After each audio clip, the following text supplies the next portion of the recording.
Gang, here we are, baby, back at it again.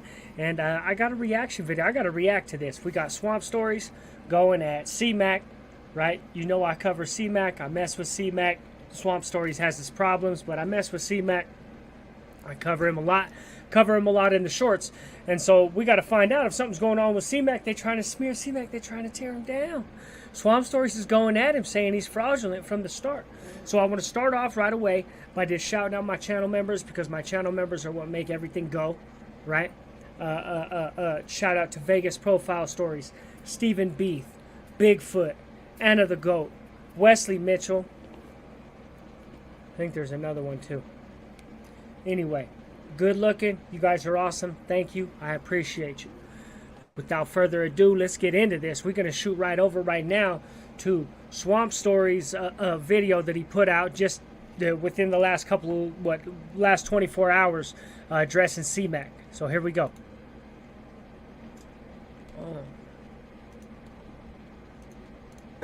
Whoever made that, you're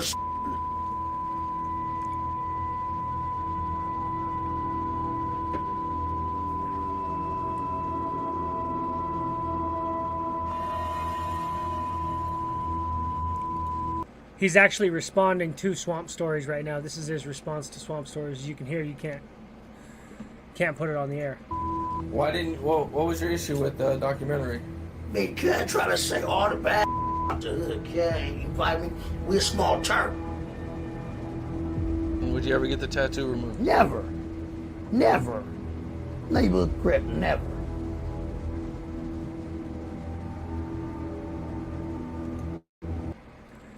Man, how could you after all that? After everything this dude been through, and then he gets put on, and he's good, and now he puts the 5 on his face, and then they take it off. Hell no, taking nothing off. I am Crip and Mac. I am HK Destruction on Hustlers. I got 5 I ain't taking nothing on off. Hustlers. I am a certified young 55th Street General on Hood. Welcome back to another episode of Swamp Stories. For this video, we do something completely out of the ordinary. A while back, I decided to make the channel more serious and to avoid these kind of videos. But after seeing Crip Mac lie about his life story, diss me, and call out people that he's never met, I decided that I have to go in. After I dropped my original 55th Street video, my DMs were flooded with LA people telling me that Crip Mac is a complete fraud. Initially, I ignored these messages because I figured that it was just haters being haters. But once I saw that he dissed me, I decided to look into it myself. What if I told you that everything Crip Mac has ever said was a lie, and that keeping it 55th Street was never his life? Or Remember that. The same thing. That energy you put out, same energy you get back. shall I say, keeping it 55th Street? Enough is enough. Today is the day where Crip Mac will never disrespect Swamp Stories again. But before we get into it, please make sure to leave a like and subscribe if you're new. You can also subscribe to the second channel where you can find videos just like this one. Yes, go subscribe to Swamp Shorts where you'll find 10 to 15 minute videos that don't make the main channel. And with all that being said, let's get right into it. The story begins about an hour and a half east of South Central LA in the suburban city of Rancho Cucamonga, California. If you're unfamiliar, this is where the movie Next Friday was filmed. No more locked doors! Gracias! But it's also where a young man named Trevor Hurd was born in February of 1993. Despite living in the suburbs, life was not always peaches and cream for young Trevor. In fact, at just 2 years old, his father, Trevor Sr., moved out to Orange County. However, his young mother named Crystal was able to hold down multiple jobs and get them a house in the nearby Ontario, California. This quiet and peaceful cul-de-sac is where Trevor spent the majority of his childhood, far from the wild streets of LA. From 1st to 3rd grade. Yeah, Ontario's a rough place. The IE is a rough place. I'm not sure. He's kind of making it out to seem like, oh, like this fool's in the burbs or something like this. Ontario, the IEs can be a rough place. Trevor attended Newman Elementary in Chino Hills, one of the highly ranked schools in the Inland Empire. However, despite being a sheltered kid, Trevor had all sorts of behavioral issues growing up. I mean, this kid was jumping out of the window, at 6 and 7 years of age, to go out and explore and come back, and I just like, we had to lock the windows, and I'm sure he felt 6 and 7's whenever you're supposed to be going out to go explore things. So it's like, I don't know. That's not really wild. like incarcerated, and I know that feeling. But yeah, he definitely needed some guidance. He went to Newman Elementary School, and I would receive tons of calls daily. Just, your son, he's not doing what, we're asking him to do. He's doing just the opposite. So it's not that he's just not doing it. He's going to do the opposite. We threw Ritalin at him. We threw pyridazine, everything to try to get him. So he wasn't listening anyway. He clearly had some behavioral issues anyway. Probably got something to do with his pops leaving. And they threw a bunch of drugs at him. That's what she just mentioned right there. That's just a bunch of drugs that they give children. So they tried to medicate him, and then that didn't work. Regulated. So me being a young mom, that was very, very challenging. To mend these issues, Trevor's mom sent him to a private military boarding school hours away. However, after 14 months, Trevor was expelled and sent back home to Chino, California. So we put him in military school, and they did drills, they did academics, they did PT. He was up early in the morning, and he was disciplined for about 14 months. Very challenging on me. So the military school didn't help him at all? He got kicked out of military school. Kicked out of military school. They said, I'm sorry, we don't have anything else that we can offer your son at this time. His behavior is too drastic. By the time Too drastic. His behavior is too drastic for military school. I wonder what he was doing. I mean, I'm sure you can act up bad enough. If you disrupt the place long enough, they will kick you out. I know that. But Trevor returned home, his mother already had plans to move to Houston, Texas with her boyfriend. This would be a man known as Mr. Gary, who lived in the suburb of Katy, Texas. According to Cmac, he didn't move to Texas until 2009 or 2010. So what age was that you went to Texas? Hold on, god damn it. Oh, shit. 2000, god damn it, 2009, 2010. Okay. That's a teenager on hood, in Houston, Texas. I did 2 years out there. I never graduated or nothing, but look, at least I went, look. But according to his mom, he actually moved there as a little kid. Oh, so he was there 14 months? Yes. You know what age? I want to say roughly 7 to 9. Oh, young. Yeah. Oh, okay. And then at that point, that's when he moved to Texas. at 9 So for years the old. next few years, Trevor went to middle school. So from 7 to 9, he was in this thing, and then he moved out to Texas. In Katy, Texas, and things were kind of coming together for the family. But then everything came crashing down. One day after returning home from work, Trevor's mom walked in on something she never thought she'd see. She walked in on her beloved Mr. Gary with a Brock Lesnar lookalike. As you would expect, this ended everything for Mr. Gary. And Trevor and Crystal... What the hell does that mean? He was playing with the boys? He was, or it was a really ugly woman, or what does that mean? A Brock Lesnar lookalike. I'm still not quite sure what happened to Mr. Gary. moved in with Granny Bear in Katy, Texas. However, Granny decided to send him to school in Houston so he could be with a family friend. Little did Granny know this family friend was an official Rolling 60s member from Southwest Houston. Well, when Trevor met him, he decided to tell him that he himself was an official Rolling 60s member from LA. He also told him that he went by Woodard in the streets. Yeah. If you meet Woodard, you know, he sophomore, junior, your senior year. He told him he was a 60 whenever he got there, and that his hood name was Woodard. What kind of fucking hood name is that? Huh. Yeah, that was probably a bad idea. You know how I'm the reason he ended up going to Texas. Okay, just walk us through y'all's relationship. All right. His grandma stayed in Katy.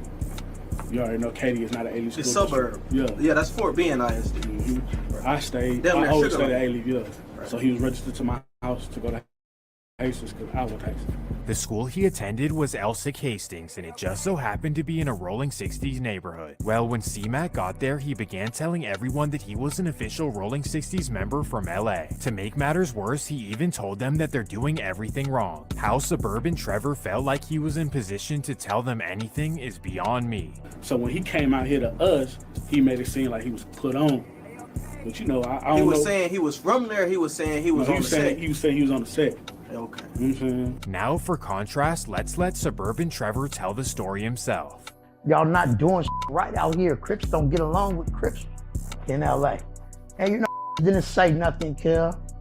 And then, you know, they dope feed me and beat the out of me. Well, that was not the real reason he was DP'd. It was actually for false claiming 60s. You see Crip back around. He's hanging around, and he comes to Hood Day. Mm-hmm. So that's Texas Hood Day you talking about? Texas Hood Day. For the 60s. Yeah. Okay, so he coming to the Hood Day, and at the Hood Day, he on the set. Yeah, nah. According to him. Okay. And he has to be like 15, 16, 14 around this time. 16, I'm gonna say 16, 17. Don't get it twisted, he always was big Crip, you know what I'm saying? But he wasn't, if you get what I'm saying. The Houston 60s thought that he was an official member from LA and they accepted him in. But once they got a call from LA, everything would go bad. A year later, he been thugging with you. That goes to show you, man. Don't ever lie, you know? Don't ever want to lie. You don't want to get caught lying in the hood about anything like this. You don't want to get caught lying in prison. Just you want to just try as young as you can to get lying out of your vocabulary, because it can come back to haunt you. Thugging. Y'all rocking. You know what I'm saying? And y'all get a call. Treating them like family and all that. And y'all get a call from the motherland. Yeah. Cali. Yeah, we talking to him, everything, woo-woo. They was like, nah, cuz ain't never get put on. So, you know, you already know that's a total offense to everybody. You know what I'm saying? Like, everybody who put they blood, sweat, and tears of this shit, bro. See, and the problem is, he didn't have to say that. He could have just went out there and been like, yeah, I chill with the 60s. I roll with the 60s. Them are the homies, da-da-da-da-da-da-da-da. And that would have been true. Right? Even if he was just associated with some of them out there, that would have at least been true. He wouldn't have been telling a lie. But whenever you say, I got quoted on, I got put on, that's a whole different story. Whole different story. Don't play with it. You know what I'm saying? Don't play with it. How did y'all react when y'all got the news that it was flawed? It was, you lied to us, so this is what we're going to do, and this is how we're going to handle it. You know what I'm saying? He couldn't handle that pressure. He took off. What you mean, took off? Oh, he took off. After that happened, we don't hear from him. He shouldn't have done that. Shouldn't have done that. See, he ran. That means that was his first DP, huh? He wasn't ready for that first DP. Whenever he was 13, 14 years old, he wasn't ready for that DP. So he took off. He wouldn't be heard of in Houston for years. After he was caught cosplaying a Rolling 60, he decided to head back to Cali. And here is where the story gets even more twisted. Cmac claims that he went from Houston to South Central at 16. Packed my shit and ran back to LA. I was on 59th and 8th Avenue by Crenshaw and Slauson by Nips Hood. I was in the Dorset Village with them niggas over there. You know, then I moved with my auntie on 45th and Western. But in reality, Cmac was living in Chino and attending Fontana High School. If you don't believe me, he actually said it on his old Facebook page, and he's in the class of 2011 yearbook. But just because he was living in the suburbs does not mean that he wasn't banging. In fact, he started his own hood. On December These neighborhoods out there, Chino and all these neighborhoods, these are thick with gangs. So the idea that there's not like hoods out there already, there's people already out there banging that shit all through the IE. Is filled, infested with gangs. Even the nicer places have gangs. And that's something that I learned out here in Colorado, is you go up to like Aspen and stuff like that. If you go up to Aspen, there's no gangs, right? But if you go to the support city for Aspen, which is Glenwood Springs, which is where all the Mexican people live, the poor people live, who take care of Aspen, take care of the city of Aspen, but can't afford to live in it, there's gangs there, right? So that's how everywhere is, no matter what. It doesn't matter. Even if if you live in a really rich city, a really nice, rich city, really rich part of the IE, there's going to be people there who have to do the cooking and the cleaning and stuff like that, and their children are going to gangbang. So there's gangbangers everywhere. 22nd, 2012, Crip Mac officially started the Trey Chino Gator Crips. Gator? But wait, later that same day, he actually changed the De name Niro to the Squad. Trey Deuce Chino Gator Crips. I suppose they moved the block over or something? I don't know. But here's how committed he was. He decided he would get them tatted on his arm. Cool Trev De Niro Squad. December. This is Christmas time, 2012. Getting the 32 blasted on my shoulder, and Chino on my face, and Gators on my arm. Damn. He was going all out on social media. This dude's been going crazy on social media for a while, huh? Okay. Well, it's actually not a they, because Cmac was the only member. Because of this, he had ultimate control, kind of like a Madden franchise. He chose Chino as the city, a gator as the logo, and green as their color. So from what I'd assume, Cmac would stand outside his cul-de-sac, wave his green rag, and wait for any devious soccer moms to roll down the block. But wait, just a week later, their name would change once again, now known as the 4-5 Chino Gators. 4-5 Chino Gators. Does that fool already got a teardrop? God damn. That fool had a teardrop at like 14, dog. Fucking serious? 4-5 Chino Gator Crip Gang. G45N. Fingers Green Rag Gang.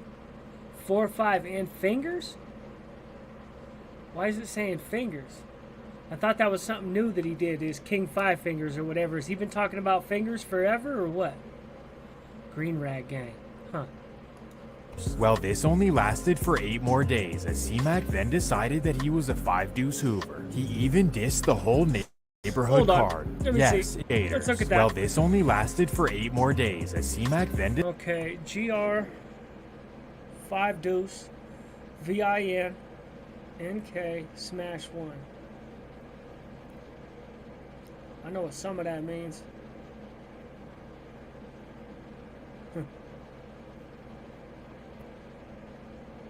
Okay. decided that he was a 5-deuce Hoover. He even dissed the whole neighborhood card. Yes, in 2012, Crip Mac claimed Hoover and dissed the whole neighborhood card. If you ask me, that's not keeping it nifty on 50s. Well, his life as an internet Hoover would not last long, as now he was on to claiming different hoods. On January 24th, 2013, Cmac was invited to a party hosted by the Trey 57 Pomona Crips. And what do you know, just 2 days later, Cmac is on Facebook claiming Trey 57. Let's see. Thirsty nigga from the West Coast, but I rap the East Side, Pomona, Oakwood gangsters. Watch me do the G slide. Okay. And dissing their opposition. At this point, Crip Mac is like the Tiana Trump of the LA streets. But wait, we're not even in the LA chapter of his life yet, and from here it only gets worse. Before we're going to LA, Cmac. See, he seems to be claiming most of this stuff with zero affiliation to it. Like half of the stuff he just made up, right? That was just things that he made up. And then the stuff that he didn't make up is, you know, like the 60s. Well, he did kind of kick it with the 60s in LA a little bit. And then lied about it out in Texas. But the Hoover stuff he just kind of made up. He's just going through shit, right? So a lot of this affiliation is generally just in his head anyway. Would claim one more made-up set, the 7-1 Chino Villains. Well, this did not last long, and now he was on to his next venture, rapping. Get money every time. Get money.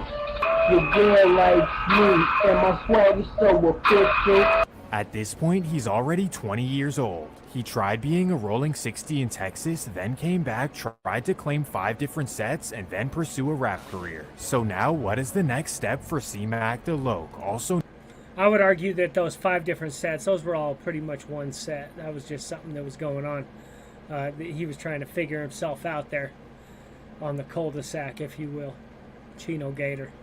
known as Suburban Trevor. Well, this is when he finally moved to the city of Suburban Los Trevor. Angeles, moving in with his girlfriend on 111th in Vermont. From here, he tried to get put onto Acacia Block in Compton, but they didn't want him, so he decided to keep it moving. His next try was the infamous Rolling 60s, and they decided to let him in. So in August of 2013, Crip Mac officially joined the Rolling 60s. At 20 years old, his lifelong dream had finally come true. Crip Mac had made it out of the suburbs and into the streets of South Central LA. The reverse of what everyone else in the world is trying to do. I guess Crip Mac was the original John Moran. Well, unfortunately, his life as a Rolling 60 would not last long. In fact, after just a year, he was DP'd and put off the set. However it went, That sounds like Snoopy Badass. He was a blood for like a year. From like 34 to 33 to 35 years old or something like that. Made it for a year, didn't make the cut through the GP. I got put off, whatever. His dream life was now over with. I did hear him talk about that, about making the cut through the DP. Basically, he stopped fighting is what happened. I heard what happened. He stopped fighting. Instead of, during the DP, he got tired and he just buckled up, just covered up and stopped fighting. And they didn't like that. And so that's why they ended up telling you can't do that. You can't do that. You got to quit. As long as you're still standing, you got to keep fighting. He literally tried everything possible to become a respected member of something. He then decided to move to Vegas with his mother for the next year. But after a year in Vegas, Cmac returned to South Central LA as he decided to give banging one more try. Sometime between January of 2015 and 2017, Cmac was officially put on to 55th Street. This means that he was put on between the ages of 22 and 24 years old. Regardless, from this day, it's been 55th Street ever since. Why they'd accept an applicant like him who's been tossed around, I don't know, but here we are. After a year of being a 55th Street member, Cmac was arrested and sent to jail for stealing a bike. Cmac actually did 2 years in prison where he programmed time 5. Well, after being released, He did 2 years in prison for a stolen bike? That doesn't sound right. You know how Swamp Stories get something wrong on every fucking video? Something that don't make sense? That wouldn't be surprised me if that's that. That doesn't make any sense. Okay, so they're saying that he got put on within the last couple years. like him who's been tossed around, I don't know, but here we are. After a year of being a 55th Street member, Cmac was arrested and sent to jail for stealing a bike. Cmac actually did 2 years in prison where he programmed time 5. Well, after being released in 2020, he returned to LA with content creation on his mind. At first, it was simply funny videos that caught people's attention, but then he started dissing the Hoovers relentlessly. I ain't letting up on them. Yeah. Ever. He does go a little bit overboard with his Hoover stuff, especially if that is true, if all that stuff is true, you know, because come on, you know, it's one thing to get put on the hood late, I guess, but then you got that big old Hoover killer on your head, and that is a little bit, it's like overboard, you know what I mean? It's like a little bit overboard. Like, I know a gang of fools from the hood that are real down, but they don't put that shit on their face. They put blood killer on their fucking face. Some Serranos do that shit, though. I'm not gonna lie. I seen some southern cats get put an NK on their face, big old NK on their face with the N struck out. I have seen that. When the Hoovers saw this, they were shocked because they didn't even know who this was. This is because out of his then 27 years of life, only 3 were actually spent in LA. Thus why the enemies he has whacked out on his forehead claim they've never seen him in their life. Cmac is like really like not a focus in my eyes. I have never seen him. I don't know. Yeah, well, he's clearly just started kind of hanging around that area, but and he never claimed to be banging a long time ago, right? It's just kind of in this area now, and he's doing the things now that are necessary, you know, basically as a little homie. That's why he's going hard like that. Nobody but little homies go hard like that. You know what I mean? Where they just go crazy and just everything they talk a certain way and this and that. That's like whenever you very first get put on the hood. That's not something you do. Like, it just wears off after a while. That's just something that kind of wears off. You know. No, nobody, none of my friends seen him like. I mean, he just like something to joke around with, like play with it, but worry about that man like that. Ain't no serious like topic. Like, I gotta ask, how did the beef with you and Cmac start? I'm gonna correct it. First of all, it's not no beef. Okay. Like, no, there's no way we beef. Okay. That's entertainment. Ain't no such thing as no beef. Because you never met him, never seen him. I never seen him. I never heard of him before the internet. Like I said, I've been in the streets my whole life. I never heard of him or nothing. So I'm finna beef with him. I'm not finna beef with you over no internet. I got too much street credit for. He did beat that fool up in the county, though. This is the fool who caught him slipping in the county and beat his ass. That. Like, I don't know who you are. I don't know who you are. I don't know who you are. I don't know who you are. I don't know who you are. No one in South Central knew who Cmac was because he spent his entire life in Texas and Chino Hills. Oh yeah, and Las Vegas as well. Regardless, it was a true recipe for YouTube success, and Adam22 began taking notice. On March 16th, 2021, the Crip No Jumper interview was dropped and it went absolutely viral. One thing to notice is that since that video, his voice and cadence has changed completely. I love it. Sometimes people hit me up and I think it's a setup. So I block the account. You know, see that? You just blocked your biggest fan. He imitates the gang life, but he's not a gangbanger. This is not a gang. Well, after the No Jumper interview, all of the fans... Yeah, I wondered about that the very first time that I ever saw that interview. Whenever I saw him on, I was like, why is he talking like that? I was like, did he talk like that all the time? I was wondering about that. But I mean, Homeboy is clearly portraying a character. It's fucking Cookie Monster. You know what I mean? In the hood. He's, it's clearly a character. Because you can't be like that 24/7. He's got to turn it off sometime. Right? Fans wanted to see him in his hood. And boom, that's when Andrew Callahan drops the legendary Crip vlog. After watching the video, the first thing that came to my mind is where are all of his fellow members? Why is it always just him on the block? And vlog after vlog after vlog, I could not find any fellow 55th Street members. Where are the 55th Street members? The whole world needed to know. And unfortunately, we all found out in the worst way possible. In January of 2022, Cripmac's old Facebook page was revealed. Well, you're probably not seeing the 55th Street members because, dude, whenever I was active, there's no picture, almost no pictures of me. Pictures, videos, any of that. I'm not getting in front of a camera for you to talk about gang shit or anything like that. To discuss any of that shit. It's a bad idea. If you're think about it.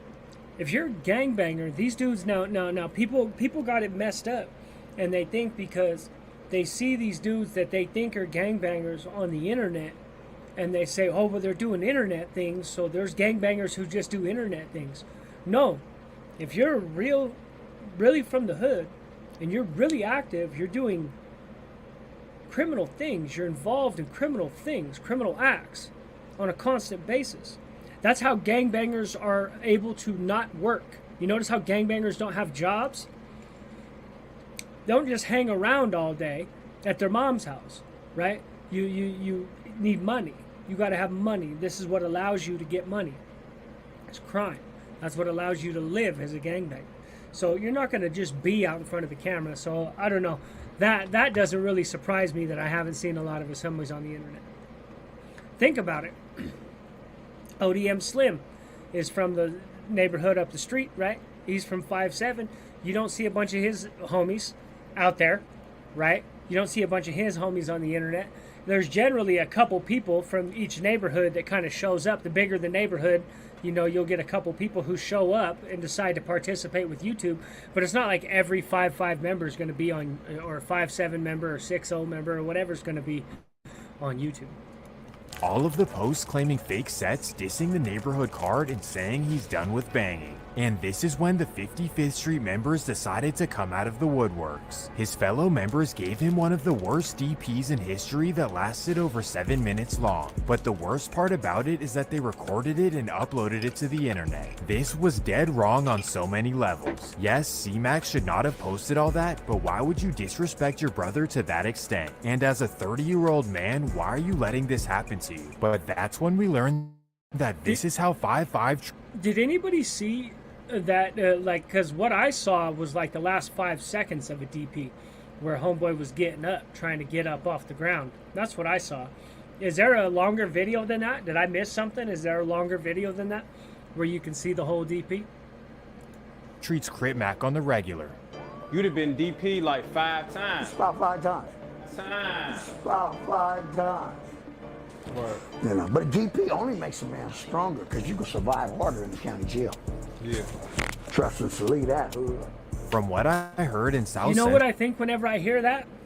I know that he got beat up by that fool Jap 5. They said that fool Jap 5 beat him up in the county jail.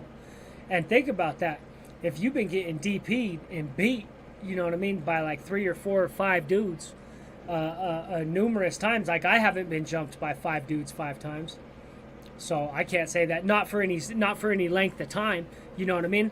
Because you can usually get the hell out of there. You know what I mean? Whenever you're gangbanging, whenever you're young, you can get the hell out of there. County jail, there ain't nowhere to go. Or if it's a DP, your homies are there ain't nowhere to go. You know what I mean? You got to stay and bang it out. So, you know, just because you get jumped doesn't mean you can't get the hell out of there. You know what I mean? You throw a couple blows, maybe you get beat up a little bit, but whenever you take your opportunity to exit stage left, you get the hell out.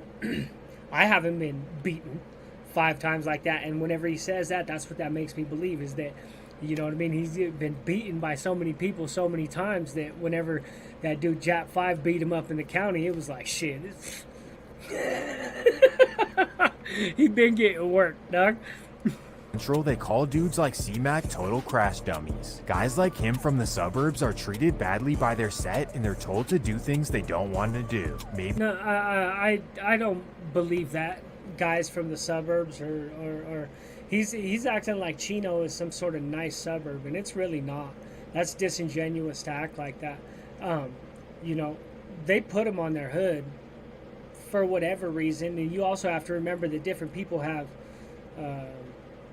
different roles. Different people play different roles in neighborhoods and stuff like that. Not everybody's a shooter.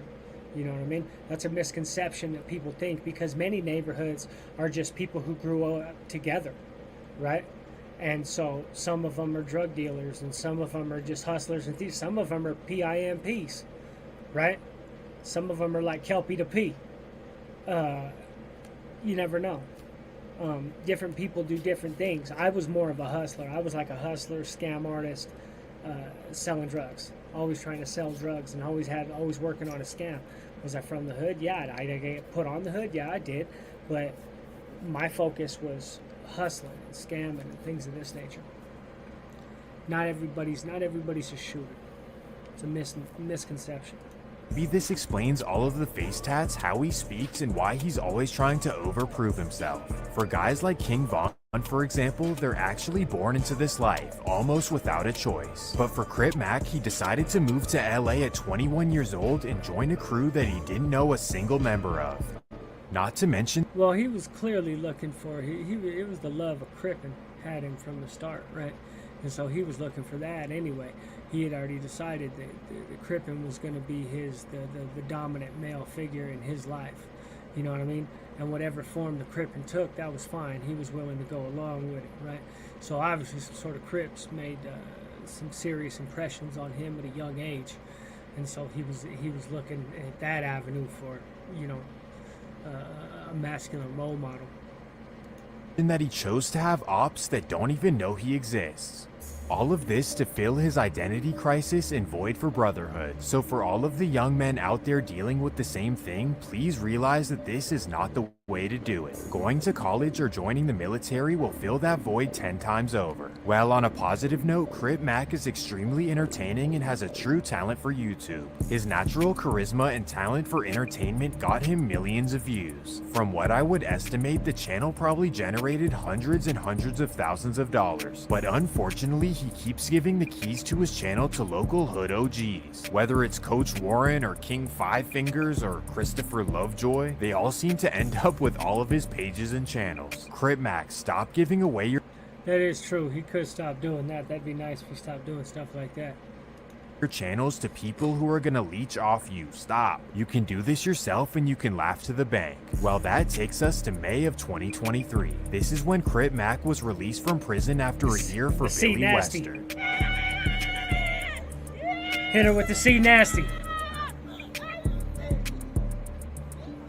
As soon as he got out, he started taking everything to the next level. He started dissing everyone, and pretty much for no reason. He's actually been challenging everyone to squabble as well. This includes Whack 100, Bosco, and even Blueface. In fact, he's been dissing Blueface for quite a while. Doing a boxing match. No chance for a boxing match. I mean, if it happens, it happens. That ain't my type of crib. What is it about Blueface that you say it's not your type? I'm a play ball crip. I really do. Yeah, I don't know what his trip is with that shit. He keeps pushing that issue too. Like he's an authority on cripping or something like that. Come on, homie. He keeps pushing the issue on this one. Shit in real life. My cripping is more legit than kill. I'm just gonna keep it like that. It's five ever like that. My cripping is five real legit. Yeah, I'll break Blueface's nose. Yeah, I'll break Blueface's nose. Now everyone was worried about what would happen if Crip Mac ran into Blueface. But what we must remember is that deep down he's still Suburban Trevor from Chino Hills. This is what actually happened when he ran into Blueface. Blueface, baby. What's up, man? What's up? Oh, cuz told me. That's my boy. You can see Blueface. Blueface is looking at this fool like, what the fuck? Look at him. Look at it. He's looking out kind of out the side of his face like, what's this fool fitting to do? He's like, this motherfucker. You could tell he doesn't really like. He keeps him at a distance. He doesn't really embrace him.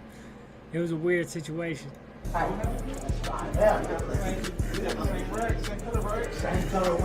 You may be wondering why Cmac didn't keep the same energy, but this might be why.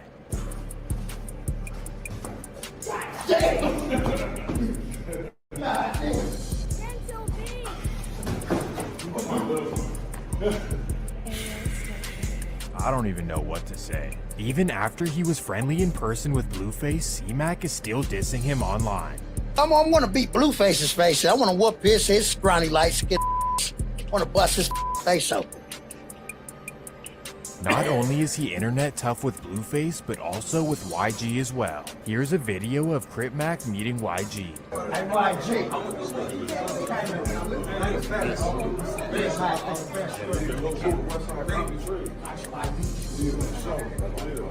To everyone watching, this seems like a pretty normal, friendly conversation.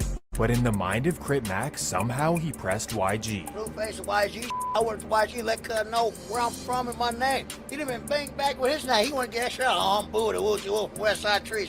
I know your name, YG. But you gonna come extra out, nigga. You don't know me, I don't know how he thought that was the situation, but I guess anything goes for Suburban Trevor. To make matters worse, Cmac decided to randomly diss Mozzie. Recently you made a post about Mozzie. Oh yeah, cuz. Yeah, that stuff did look a little bit fishy right there, huh? I don't know. Maybe whenever he gets alone in them interviews and he gets to feeling himself, he's like, you know what I mean? Get to popping off at the mouth or whatever. But can you kind of talk about that and explain that a little bit?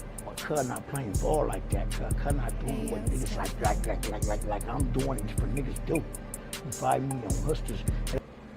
that don't even mean anything. That's just dumb stuff. It's like the same thing. Oh, I don't like his cripping. Ain't taking nothing from what Cut talk about, cuz, but you not actively doing it, cuz. You fight me on hook because you got a good flow, cuz. Quit playing with this, boy. Trying to go over here at FIP. Clearly, Chino boy Trevor has no clue. Yeah. I like Cmac, man. I like Cmac, but you know what? He's going to get a lot of flack on this situation. He's going to get a lot of flack on this situation, but he's also going to get a lot of exposure from this situation. Clue what he's talking about. What he doesn't understand is that the difference between down south and up north is that up north it's not just a game. So, there we go. That's the end of it. Man. So that's a whole lot to take in, right?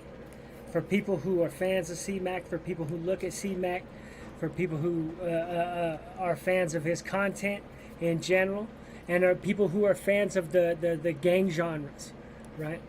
And the content that is made about different gangs and the historia that is, you know, basically being chronicled on YouTube.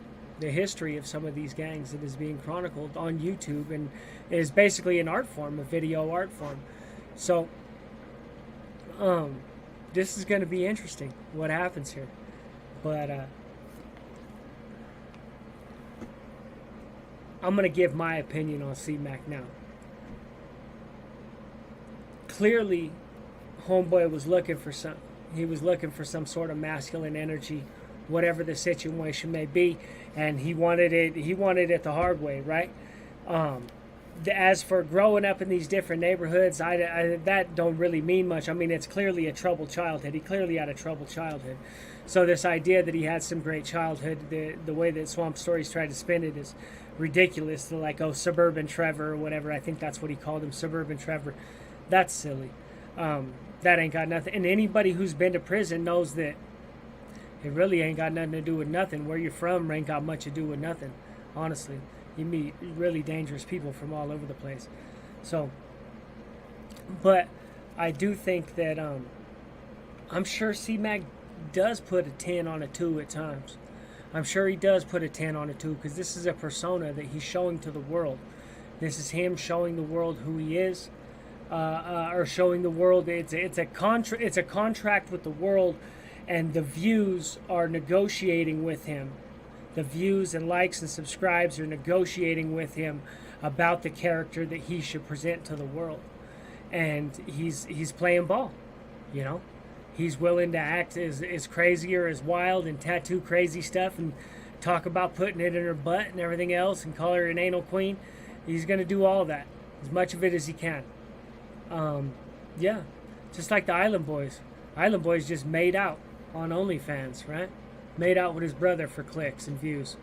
And Adam 22's all over it. Adam 16's all over it. He's loving it, dog. He's looking to produce a scene with these dudes fisting each other out. Come on, Adam. Anyway.